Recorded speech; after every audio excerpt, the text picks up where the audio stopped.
Hello, everybody, and welcome to episode 29 of the Real Estate Marketing Show. As always, I have Julie Odell sitting with me, ready to Hello. knock it out of the park. How are you doing? Very good. Wonderful. The downloads of this podcast have been unbelievable, and I'm so appreciative of your guys' high ratings and all the shares that we're getting. I know we tell you to do it, but when you actually do it, we appreciate it. It's pretty cool. Yeah, it's definitely cool. So this week or last week released a couple episodes. So if you haven't downloaded those, we talked about converting buyer leads, sign calls, open houses, and online leads. And so far, a really good response rate and some testimonials of people that use some of the scripts and dialogues and some of the situations that are already converting. So Yep. that's pretty awesome. Yeah, I got some private Facebook messages after we uploaded. I mean, this was just uploaded a few days ago, and already Yay! agents are saying that they put it to use, so that was awesome. Perfect. All right, mission accomplished. So this is another question I'm getting every single one of our meetings. You know, we have different people come into our live trainings, and there's always a question before or after. Mike, I need to get my offers accepted. How in the world do I do that? Right? I mean, It's crazy out there right now. I mean, multiple offers, bidding wars, like people are just getting sick of it. yeah, I mean, to the point where I have agents calling me right now saying, we are going to stop, or their buyers are saying we're going to stop looking at houses and try again at some other time because no matter what they do, their agents can't get them houses and they're getting heartbroken and they keep saying, well, if it's not meant to be, it's not meant to be. This isn't the right time. Right. Well, yeah, it's the right time. Prices are only going up, right? And our interest rates are only going to go up. So, you know, when is going to be the right time? If you wait 3 to 5 years for the market to go down again, how much are you going to lose in tax write-off? How many times are your kids going to be moved? And, you know, when little Billy comes up to you and says, Mommy, I want to paint my room and colors. put special stickers on the wall. They're like, no, we can't touch this house. It's not ours.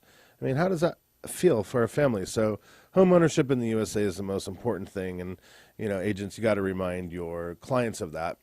And I guess we can kind of jump in for there. Do you have anything to add from that, or do you hear any crying stories from our agents? Oh my gosh, yeah. I mean, we obviously do have, over 200 agents, so it's kind of everything from brand new, just out in the industry. And I think that's probably the hardest part is because they maybe they haven't made a name for themselves just yet. So their main question is, okay, we're ready to make an offer. Now what? And then they see 34 offers I saw on one of them.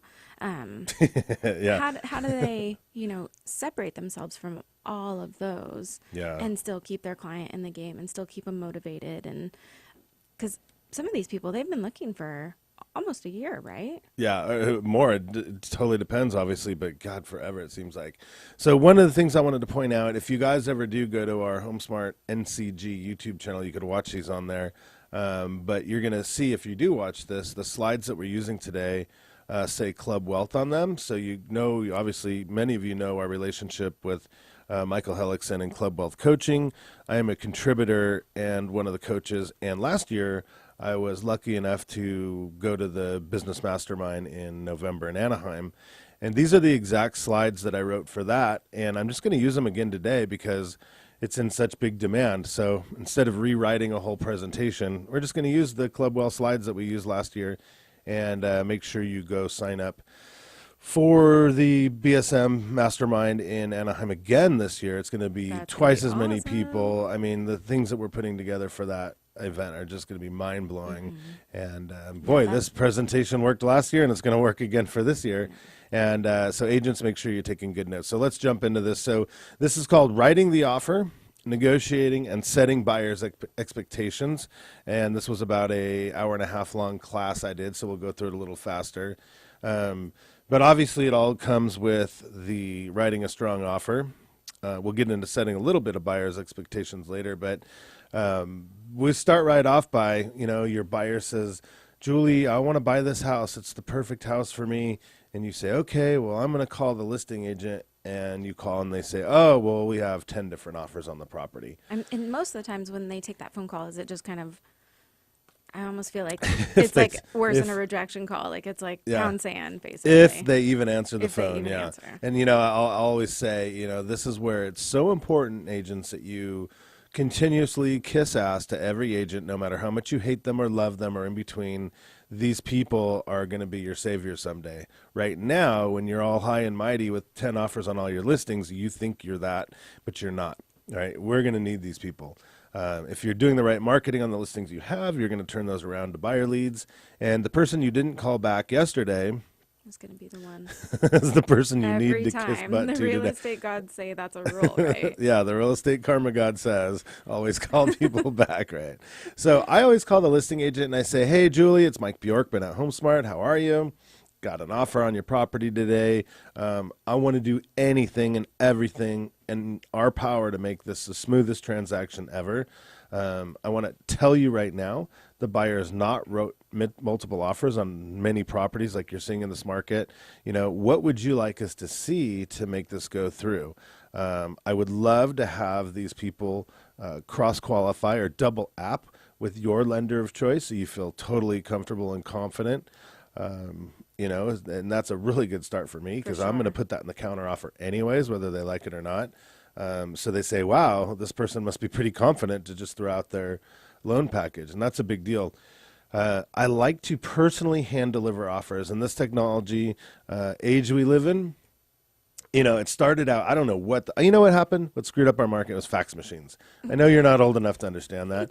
I had fax at one point. You've never seen a fax I machine. definitely had fax. You'd have to Google it to know what one looks like. But the reality is people would say, oh, fax it over to me.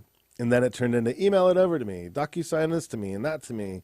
So if you're working in a town where there's an agent, especially if you don't know them or heard of them, you might want to stop on by and hand deliver a hard copy of your package. It just kind of gives that warm, fuzzy feeling when you can see where they're at and say, hey, when are you leaving the office today? I'll drop this by and I'd love to say hi to you and get to know you a little bit. Well, okay, but we do have a lot of remote agents. So what if they're working from home and they don't necessarily have that office space that they're Wherever they're working at, see down if you for? can. And you know, Doesn't that feel like that would be a time suck? Like if somebody just came into your office all the time, dropping off offers, would you? you know what? This is, I'd want it like emailed, put it in my hands right now. yeah. And honestly, we do say that, but if an agent says, I'd like to come shake your hand and drop this off, there's no way. You have to be a complete jerk off to say no to somebody.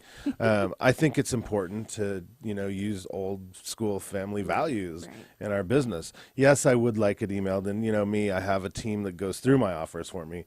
But if somebody's that serious about an offer, I'm like, dude, that's really cool. I'd love to shake your hand and thank you. You know, and if I'm not at the office all day, like I'm hardly ever, I'd say, look, man, I'm never going to be at that office. Please, you know, I don't mean to waste your time. I won't be there, but that was really cool of you to say. Just for you to bring it Just up. human communication, I think, is really important. And then always give a small, but yet somewhat valuable gift to the listing agent. There's absolutely nothing wrong with that. So if you have little, the things we use, those little wine openers, they have the cork and all the wine plug and all that stuff. I mean, there's a lot of different things you could use. Maybe you have a little Cutco knife that you like to pass out. There's nothing wrong with that. You know, I always say when we go to open houses, get guilt food out so the clients will listen to you. Well, this is guilt presents for the listing agent. And people say, oh, Mike, that's corny. But yeah, when just today I got a handwritten card from one of our agents, and it was quite long and detailed, and it came from the heart. And I was like, oh, my God, that's really nice. So if I gave a little gift with a handwritten card or got one, again, to not like that, you have to be a pretty serious jerk. And there's a lot of them out there, and you know who they are, but you've got to break through them. So I would, again, if you have 20 offers too, you've really set yourself apart already. And then if the deal starts to go a little sideways, they've already maybe built that rapport so that they're not jerks to each other. Yeah. I mean, there's 1,500 agents in this valley, and I think I have a pretty good reputation with all of them because I always call them back. I always give handwritten cards. I always appreciate and congratulate them at closes. Go out of my way to help them. It just never ends what we do. Yep. But so with that being said, there is a way as a listing agent. No, for most of you that know me, I'm a listing agent and I don't work with buyers. But I do take my listings very serious. In today's market, a lot of listings, a lot of escrows fall apart because buyers are writing 4 or 5 offers at a time on houses. They're not being pre-qualified properly. There's so much going on to where my listings could possibly fall apart if we don't really choose the right offer. It's not always about price, right? We got an offer on an REO yesterday from an agent that was $10,000 overpriced. I wanted to know if that person's actually seen the property. It's coming from a corporation. It just looks, it's not, I don't want to use the word shady, but it's my job to It's protect that messy. bank, right? Yeah. So I call the agent and they have all the wrong answers. Well, it's $10,000 overpriced. And I'm like, I don't care. You don't have the right answers. Click. Right. Don't play games with me. So anyways, so if we go to the screen, you can see a letter about the buyer should include a family picture. Nothing more powerful. So I'm a jerk. I'm busy. Blah blah blah. I see little Billy and little Cindy and the pigtails, and pointing out the room that they've chosen, and a really nice letter from that buyer and from me, actually, two different letters. I think it says that. But I'm going to write a letter. Hey, dear Julie, it's Mike Bjorkman. I showed these people 14 houses. This is the one. This is the reason why they like it. You can tell by the enclosed picture, little Cindy and little Billy have already picked out their rooms. And that's Mrs. Smith over there pointing at where she wants to put this year's Christmas tree. You might be able to see that little tear in her eye. Right. This is a really big deal to them, and they love this house. Meanwhile, they're qualified with Skyline Mortgage. We're more than willing to double app with your offer. We want to make this the smoothest transaction. And then, of course, the buyer letter. Dear Mike Bjorkman, I want you to take our offer because of this, that, and the other. We can't wait to be in this house because the kids' school's right around the corner. Our cousins live, 3 doors down, and we love it because it's a cul-de-sac, and little Billy's about ready to learn how to ride a bike, and the Paseos are nearby, whatever it is. And then if I'm a listing agent, I'll take the time to read that because I want to know these buyers are serious. And you say little Billy is going to learn how to ride his bike on that cul-de-sac. The other offers are going in the trash. Now That's you're all almost there is to it. representing the buyer, even though you're the listing agent. Yeah. You're pulling for them. Oh, no, I do it all the time. I absolutely do it all the time. And I'll tell, and this is the time right now people listening are going, you just said you're going to throw those other offers away. That's not cool. You have to submit all offers. I'm just kidding. But I will tell the seller, look, sometimes it's not about the price. Sometimes it's about the way we pre-qualify the buyer. Sometimes it's about their motivation and what they are and aren't willing to do to make this escrow close. If the person has no emotional attachment to your home, how hard do you think they're going to fight to close this escrow? When the Right. lender says, get me something, how hard do you think they're going to do? And quite frankly, Mr. and Mrs. Smith, most buyers are writing 3 or 4 offers right now. And some of them have never even seen the home. Well, now that's actually coming up too, where I've even got our business partners doing that and making a bad reputation for an agent right now. Yeah. Going in just putting all these bogus offers in because he's just trying to see if he can do it, if he can get it. Right. And So- it's one thing to write lowball offers and try to get good deals, but Yeah. these people are legitimately looking for homes to live in, which is just crazy to me. Right. So we talked about the buyer letter. We talked about why the buyer should want to buy the home. And then, go ahead and tell that. Set up the buyer expectation for look, we're not going to nickel and dime them. We understand the property has these 4 issues with it. The buyers are okay with it. After the close, they'll fix it. And that tells me as the listing agent, look, they're not going to come to me after a home inspection, which is a really big trick these days, and try to knock the price down 10 grand for, Right. little nickel dimey repairs. So if you point out some of that stuff up front, they realize it needs paint, carpet, and, it's missing an appliance or whatever, the brick walls falling down, and they still love the home anyways. That to me, I'm like, oh, Right. sweet. Because we were, as a good listing agent, I was already prepping my owner that they're going to have to fix all this crap, right? So it works out better, and we're going to tell the agent we're not going to do that. So the last sentence on the slide is just let let the listing agent know the buyers are very sensitive to all their needs.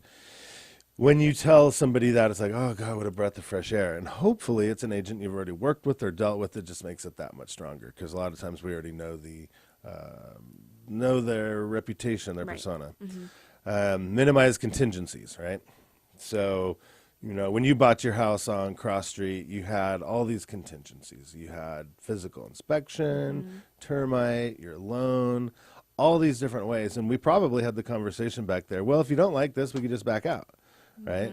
But here's the reality. If I get an offer that all these contingencies are already removed, the buyer has already done enough satisfactory inspection to understand, unless something that's hidden that's a big deal, they don't want these contingencies. So appraisal contingency, take out. Termite contingency, take out.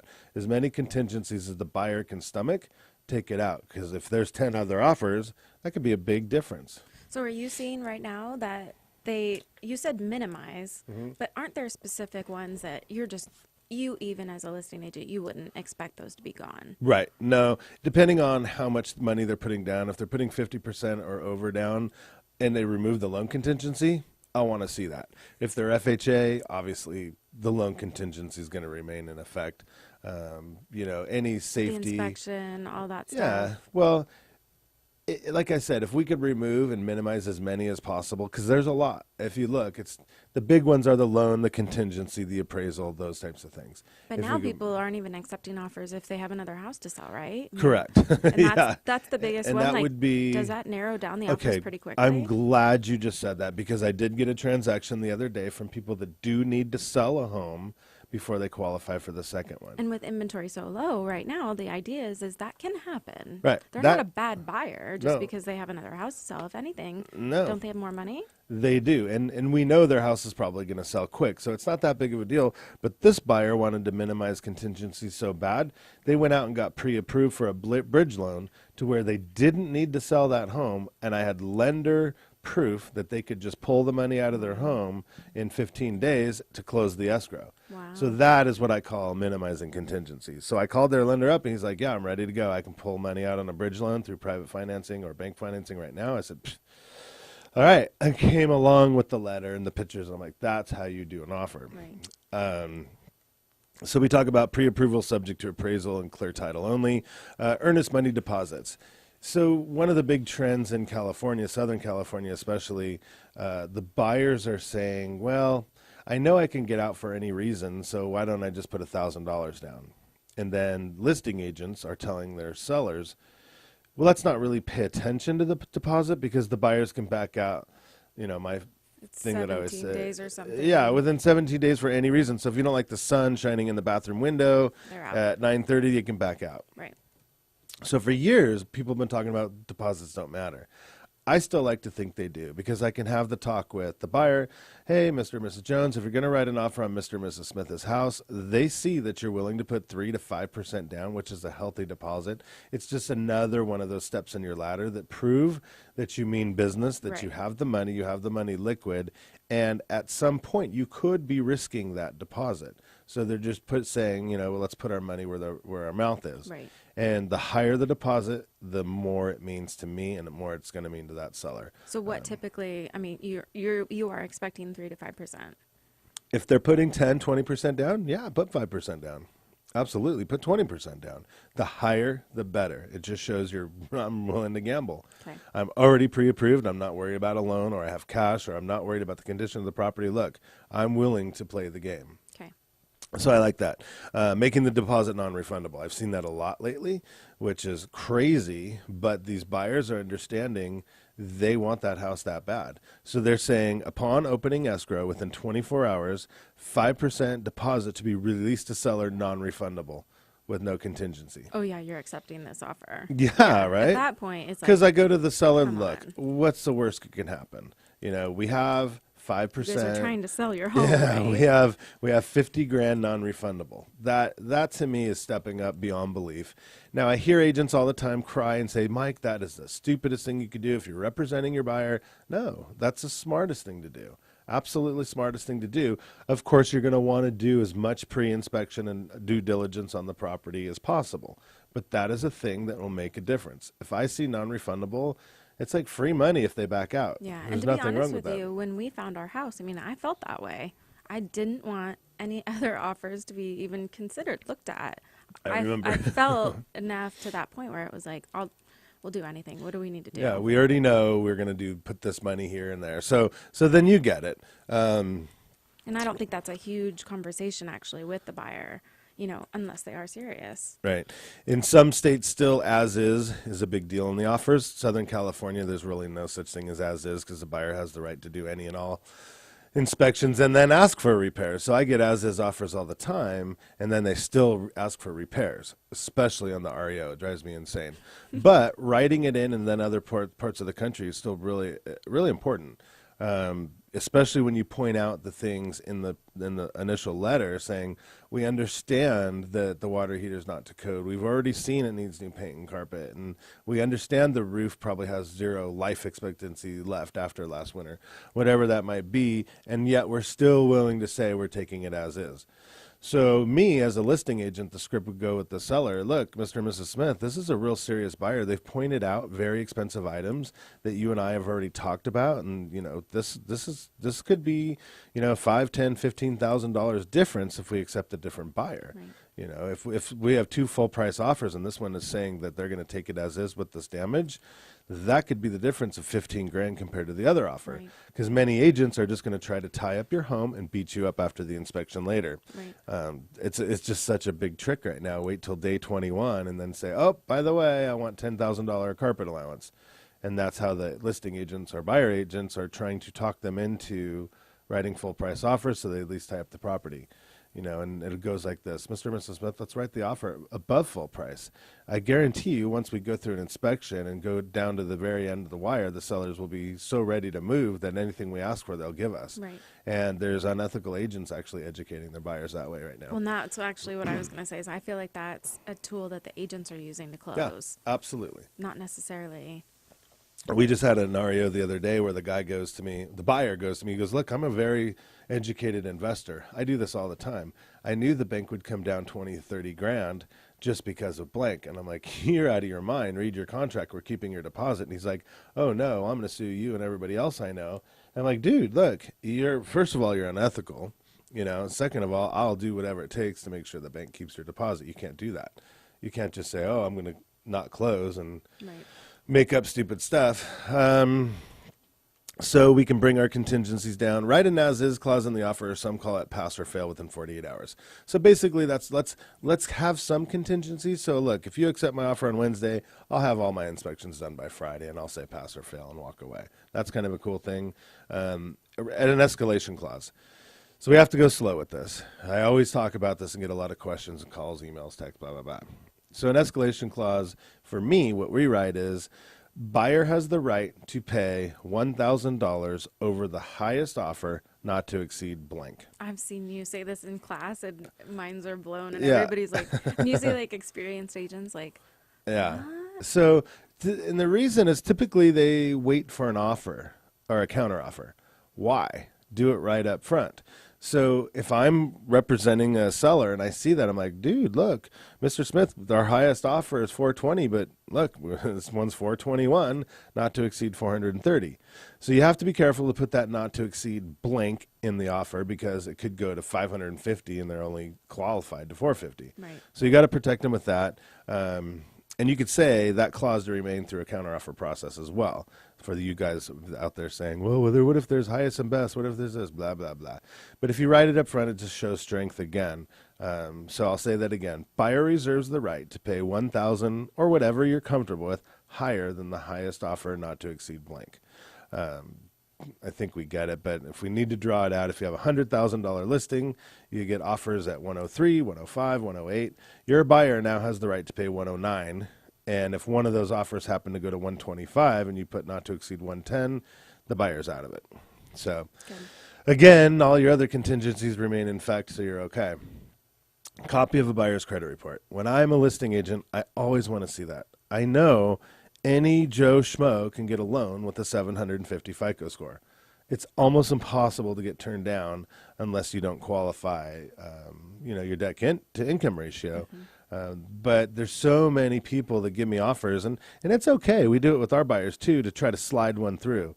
Or we have lenders that are so good that they can do things that other lenders can't or won't, right? That's why we work with them. Right. And one lender will look at it and say, no, you can't do this. And my lender will look at it and say, yeah, I can. Right. So when I get cross-qualified writing an offer representing a buyer, I'm like, oh, man. So now I have to tell the other agent, look, it's a very, very hard transaction.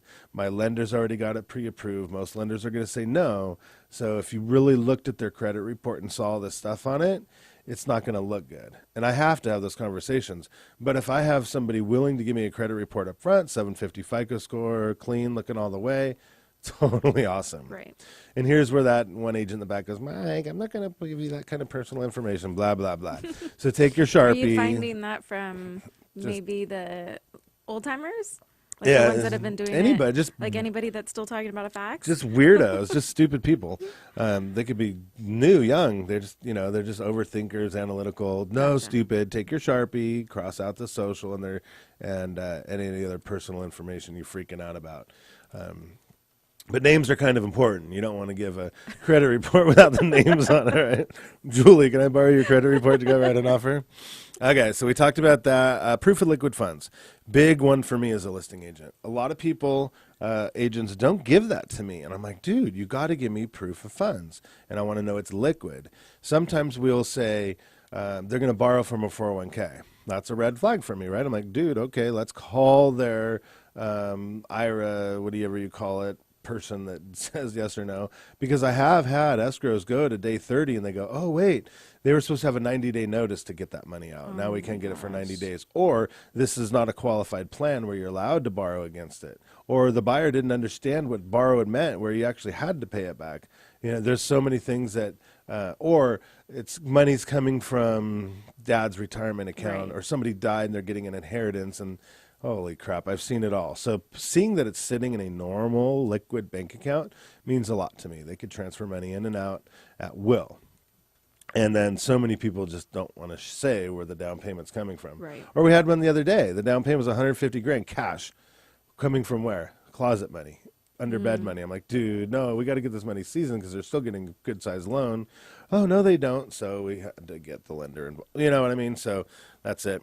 Per diem. Per diems are really popular. They came out back in the REO days where it was so hard to get a loan that the bank foreclosures would say, okay, we're going to write in a 30-day escrow, and we'd say, hey, who cares if we need to clean your credit up? The bank won't cancel the escrow. We'll do 60 days. And then the banks started getting smart, and the short sale banks started getting smart, and they say, okay, for every day you don't close, you're going to pay a $150 penalty. Crap. Okay, so now we have to get serious, right? So if a buyer writes that in on a retail or standard listing in today's market, I'd be like, these people are dead serious. They already have their loan approved. Their lender promises they can get it done in this amount of time. Right. They're willing to put their money where their mouth is again and give us X amount of dollars every day. So if you, loving this house as a buyer, want to buy this house, this is just another piece of that ladder to get to the top. Right? I mean, so look at all these things we're doing to help the buyer get a house. Right. And again, for all you agents that whine out there and say, God, Mike, you're doing everything possible not to represent your buyer, think about what you're thinking, think about what you're saying. If there's 20 offers on a property and all your buyer wants to do is get in and they don't care what it takes, these are the things that are going to help you out. And I would kind of expect that from my agent, right? Yeah, because I tell a lot of buyers, I go, you've been looking for a property for so long. What's happened? Oh, I've missed out on so many homes. Well, what'd your escalation clause say? Well, how much of a deposit? And then I help educate some of the buyer. Did you send a picture of you and little Billy? And then I talk to the buyers the same way I'm talking about this right now. And they're like, holy crap, my agent's a freaking idiot. Right. Oh, welcome to Team Bjorkman. We do things that other agents can or won't. We have foreclosures and short sales not yet on the market. Would you like to see them tomorrow? Would the next day be better? Right? And that's how you just jack them all day long from other agents that are stupid. I mean, they're just not doing their job. Right. All right, let's talk a little bit about costs being paid by buyer. And this is always controversial, but I'm going to say it anyways. If you don't like it, don't do it. Have the buyer pay the selling agent commission. Right? There's nothing wrong with the buyer paying the commission. Just because somebody 400 years ago decided the seller should pay the commission, it's not a law. Maybe it is in your state, but as far as I'm concerned, there's no law for that. So check with your local county and city guidelines and your attorney and your CPA. But I have people all the time write offers saying buyer will pay listing agent's commission or selling agent's commission up to blank. And it's cool that they write it that way because that doesn't have anything to do with my commission. So if I have a 6%, 7%, or 8% commission on a listing, I can say, look, Mr. and Mrs. Smith, I was able to get such an awesome price for your house. I'd still like my 4 or 5 or 6% commission, and that person's going to pay their agent. So boom, so And you can that's make still money like part- double ending it. It's part of your listing presentation, right? When you get into it. It could So be, right. If you've already set that precedent right up front. Right. and then the buyer to pay the seller's closing costs. Now, the seller has a lot of closing costs on top of commission, up to 2% typically, right? So there's nothing wrong with writing in the offer. You could write a full price offer, however, put the buyer to pay seller's closing costs not to exceed 2%. Whatever that number might be, 10,000, 15,000. A pretty good agent can figure out what their cost should be pretty easy. So when I'm saying, look, Mr. and Mrs. Smith, this dude's willing to pay our closing costs, title, escrow, tax stamps, termite, all this stuff. This is a classy buyer. They really want this house. They're willing to go to extreme depths to get your house. Is it wrong to see that maybe the buyer's willing to pay that, but they're going to ask for the price to come down? Is that No, they're not asking for the price to come down. So here's what we do in today's. Because now I feel like as a buyer, though, you've just nailed me for another $30K. Here's the difference. All right, let's say the house is $100,000. In today's market, all us listing agents, we love bidding wars and multiple offers, but what's the one thing we're really worried about? Appraisal. Right? If the house is going to appraise. So if I get an offer for 115, which is possible, now I'm going to say, oh, it's never going to appraise, or the other agent might represent that buyer and say, don't worry, Mr. and Mrs. Smith, that house will never appraise. The seller will have to come down later. Oh my gosh. So this is, it's crazy, that right? Sounds like a nightmare. So this avoids. That's why buyers back the heck out. Yeah. I want to curse it this time now. Yeah.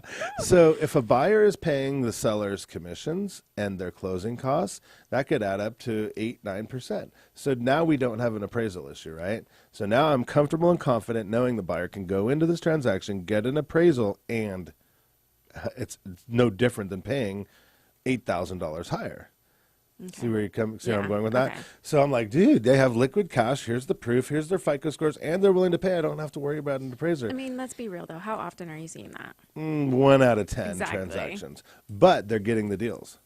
They're getting the deals from me as a listing agent. I'm like, and here's another one. I go, Mr. and Mrs. Smith, this agent is so savvy and has done this so many times.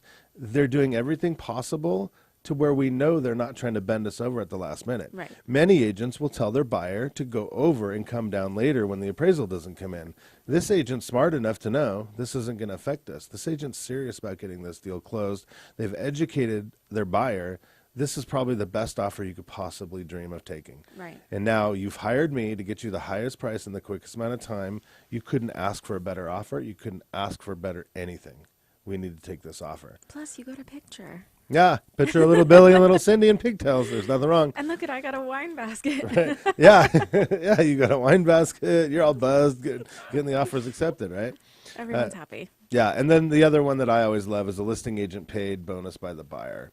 I like that better than, I'm getting a lot of offers in right now by listing agents or selling agents where they say selling agent to receive 2%, listing agent can keep the other half. That's cool. However, I don't like that really necessarily contractually. It looks like I'm the jerk now with the seller, and the seller's like, oh, we should throw that in the deal, if they only want 2% or 3%, whatever it is. And I'm like, oh, man. So I like when the listing agent or the buyer will pay a listing agent bonus, and it doesn't really matter how it's done. We've had situations in the past. I think I might have told you a long time ago, and probably the early 2000s, where the buyer put in the contract that a 2000 Jaguar XJS was coming to the listing agent of the property. They saw it in the garage, right? And the buyer already had it, and they gave it to me as a closing gift. Oh my God. Yeah, so that worked. And trust me, they got the offer through. I think I sold that thing for like 18 grand. So I know it's getting kind of long, but this is a tough one. This is a tough one. Let's just go through it. Let's just nail it out. Let's see what time it is. Oh, we're fine. All right, so here's what I want to do. Set up the expectations for the buyer consultation. Price your offer like you're listing it for sale. You need to go over the comparables with the buyer for the last 90 days. Make sure the buyer doesn't write some stupid low offer that is just going to be rejected. And when the buyer says that to me, oh, let's just try it. I say, you know what, Mr. and Mrs. Smith, many buyers feel they need to lose 2 or 3 good homes that could be their dream homes before they finally get the one they settle for because of going through these actions. So you might want to write an offer. If you were selling this home in today's market, where would you price it? Great. Knowing that there's multiple offers and bidding wars and all things sell at market value or above, why would you want to write a low offer? So that doesn't make any sense. So we prep the buyers for multiple offers. We remind the buyer just because today there's only one offer, tomorrow could have multiple. That happens all the time. So we'll go to write an offer, Mr. and Mrs. Smith. There's no offers on the property today. Let's go ahead. All right, well, let's write it, 5% lower. I wouldn't recommend that. An offer could come in tomorrow. And then I get a call from the listing agent. Great, you're now in multiple offer situation, and now welcome to a bidding war. Right. And the buyer would have been fine paying full price or a at market value offer, and now they screwed themselves by Because not their writing name an is offer. actually now known for the low one, even Well, if you did yeah, add a picture. and now the second offer knows there's already an offer, so they come in stronger and they're going to get the house. So Right. all we're doing is we're setting our buyers up for failure if we don't do that. And then of course stay in tight communication with the listing agent. And then agents might not always tell the truth. So that's something we know. We've discussed a lot in this podcast. Agents want to double end homes and make your commission, right? They need to understand that. Remind the buyers that a couple grand to save them from their dream home is pennies over the life of a tax deductible interest rate. So I'll finish with this one thing. Let's see what we got. We can talk about that later. So this is my favorite line that I learned when I was 16 years old from a stereotypical car salesman, right? This is my dream truck. And maybe you've heard it too, where they go, oh my God, you're fighting over you're going to walk over a Right. $5 a month payment difference. How much are you going to go out and spend on Jack in the Box tonight? I'm like, ooh, $10 plus a six-pack. They're like, and you're going to walk from your dream truck for $5. That stupid line has closed me so many times on so many things. And I'm a pretty smart cat, so make sure you point that out to somebody else. So if they're talking $10,000 difference, if the house is $250 and they won't go over $240, and you're like, do you know what the difference is? You're talking $40 a month difference in your payments. If you only went out to dinner one time less, it would more than make up for it. Imagine feeding your family that dinner that you've actually prepared in your own dream home. Right. And they're like, oh, geez, okay, good point. Yeah. You do have to bring them down a little bit. Exactly. There's just a lot going on already. So probably that is the last thing that should be said. Okay, so I want to ask you a question before we wrap this up. What several things stick out in your mind from going over this? As a buyer, as a listing agent, what are a couple ahas or takeaways, or like, oh, you're a jerk for even saying that? No, I don't think we're being jerks. I think it is definitely doing what other agents can't or won't. Right. I'm glad that most of the agents are with us already, so that we can kind of say, no, they're with this brokerage. They've been trained on it, and you can see where they're educated to it. Right. Definitely the last one too. I use it. That's how I get my jewelry out of my husband. No, it works. That was pretty funny. All right, so I guess we've proven that one works. All right, guys, so thank you for joining us. I hope you really enjoyed this. We'd love to hear your comments, your feedback. Share this with other agents. This is one podcast I could say, look, this benefits the listing agent and the buying agent if they understand, whether they're new, novice, or very experienced. The more agents that know both sides of this, the better. We can all sell houses together. We can all make money together and get the buyers what they want in the time they want, get the sellers the highest price in the quickest amount of time. We're not here to fight agents or buyers or sellers. We're here to put the transaction together at a price everybody's comfortable with that the market will bear. So again, thanks for watching this episode. See you next time. Thank you much.